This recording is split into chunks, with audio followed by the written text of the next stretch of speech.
Email is still by far the best marketing channel in 2026. $35 to $45 return on ad spend. You keep your list, you keep your people, you personalize.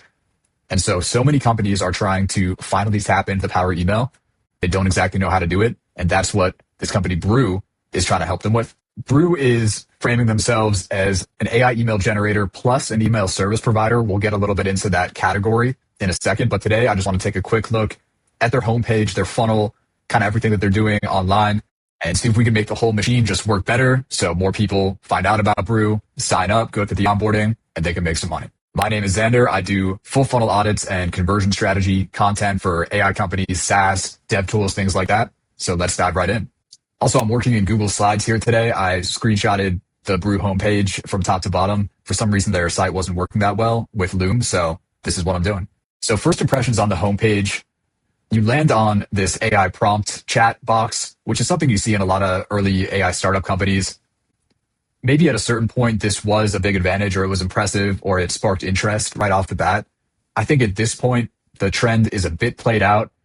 It doesn't necessarily make me want to find out more about the company. It just seems like maybe another AI wrapper, another AI tool. It makes me think, why can't I just do this with Claude? Why can't I do that with ChatGPT or whatever other generic AI tool?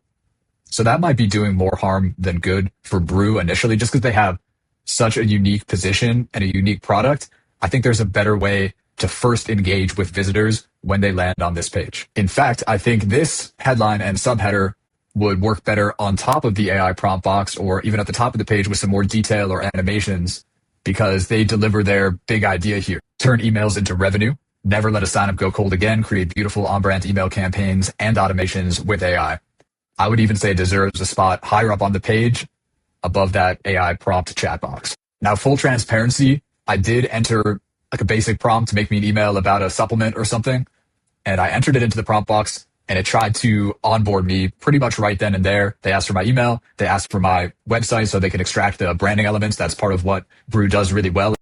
You know, asking for things like DNS records and linking to your site and trying to deliver emails immediately. It is a lot of pressure on the user when they're just trying to find out a little bit more about the brand and just see what they can do. Brew does have some really good assets where they show templates and they show the types of emails that can be sent. But I think that those assets would be better used up higher on the homepage. So at least I can learn a little bit about what I'm getting into before I'm kind of pressured into this onboarding sequence and giving them my keys and all this stuff that some people would hesitate to do. So a possible alternative to this AI prompt box would be like, show me 3 different email campaign types and vertical types that might resonate with me, the visitor. Show like a welcome sequence for a fitness program, or a follow-up for a supplement company, or a checkout sequence and or abandoned cart thing for some beauty product, like a skincare thing. Those would speak to me a lot more instead of like giving me this kind of bait and switch where, hey, I want to try an email, but oh, you got to go through all this first and sign up, and maybe there's a credit card. So a lower pressure intro to Brew, I think, would serve them well. But with that said, let's keep scrolling down the homepage. We learn a little bit more about Brew here. We have these kind of abstracted images. These are in motion on the site. You should go check it out for yourself because they do look good.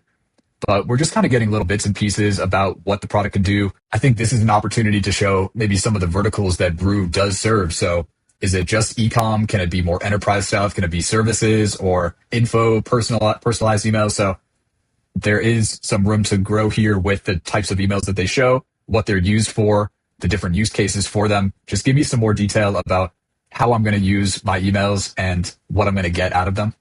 Now, there is a pretty good pull quote here. Brew has completely transformed our email workflow. The AI-powered automations save us hours every week, says a marketing lead at a Series B startup. So it's an anonymized quote. I understand this is still a pretty new company, so maybe they don't have a huge treasure trove of proof to work with yet. They don't have case studies. Saying that an automation saves you hours, it's very generic. That can go for any kind of technology tool in the world, right? Any type of automation can save you hours, whether you're writing code or making content. This is a very specific product. It needs a specific type of proof and quote and case study to back it up. Now, as I'm looking around these different icons here, things like analytics, integrations, deliverability, those are big keywords for anybody who knows email marketing, but it's starting to raise questions like, is Brew something that is going to just help me with my creative, just help me put together good looking emails that are on brand?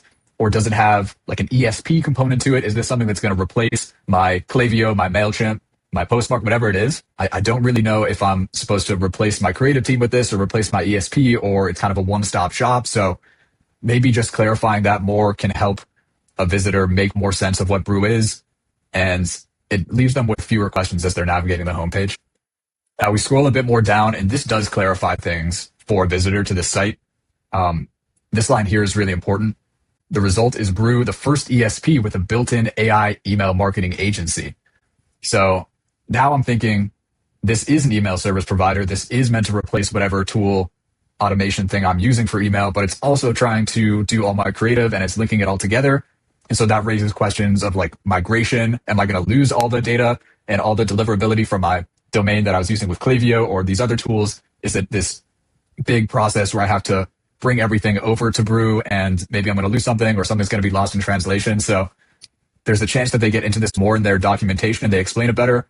They could clarify that for the user and make this like a lower pressure thing where they don't have to think, oh, this is going to be a big migration tool. This is a big upending of our whole system.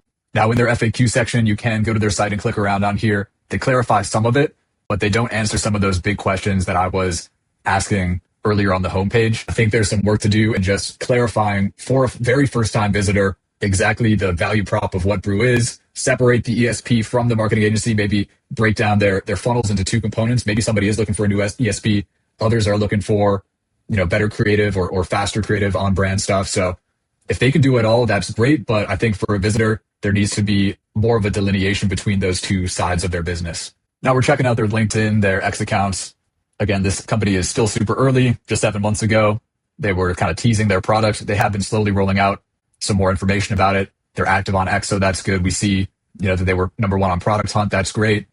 And they're getting some good feedback, but I think they're missing some big kind of top of funnel opportunities here. Just on the topic of email in 2026, what it actually means for brands, what it does, why it's so important, how so many companies are doing it wrong, and why Brew is this essential, urgent product that they need to step up their game and start getting the ROI that they deserve from email. And just jumping back to this note here, there's so much good stuff in here. They lead it with that exact point that I just made. Email marketing should be your highest ROI channel. For most businesses, it's not. So taking that kernel and expanding on it and using that as a top of funnel messaging framework for whatever they're pushing out on social media, when they start making more videos, when they start, doing before and afters, things like this, there's just an infinite amount of stuff that they can work with. There are just so many different ways that they can spin this and chop this up, doing before and after stuff, doing do's and don'ts, showing specific vertical types, showing specific types of emails from different industries, verticals and purposes, and where they go wrong and what they do right, and how Brew allows them to spin up these emails way faster and do the right things every time with much more consistency, brand consistency. That's ultimately what they're selling. They say that the legacy process is slow, expensive, and frustrating. That's another content pillar, is going through the pain points of coming up with these emails and all the processes, the strategy, design, segmentation, copywriting, plus the analytics on top of it. So in a way, Brew is selling a software. They're selling an ESP, an AI marketing tool, but they're also kind of selling email as a channel and reviving it, or at least explaining it for a new generation of email marketers, or maybe an older generation might have tried email, but they don't see the returns or they think it's outdated. So they have their work cut out for them here. And I think a strong content strategy designed around the things that I talked about, that's going to do so much for them. So that pretty much wraps it up today. Looking at Brew, I think the product is amazing. They've already got a really good story, some strong branding. I just think that there is way more they can do with the content, the messaging, clarification, and the stuff that I talked about. So if you like this video and the stuff I do on the channel, hit the subscribe, follow me on socials, and I'll see you again soon.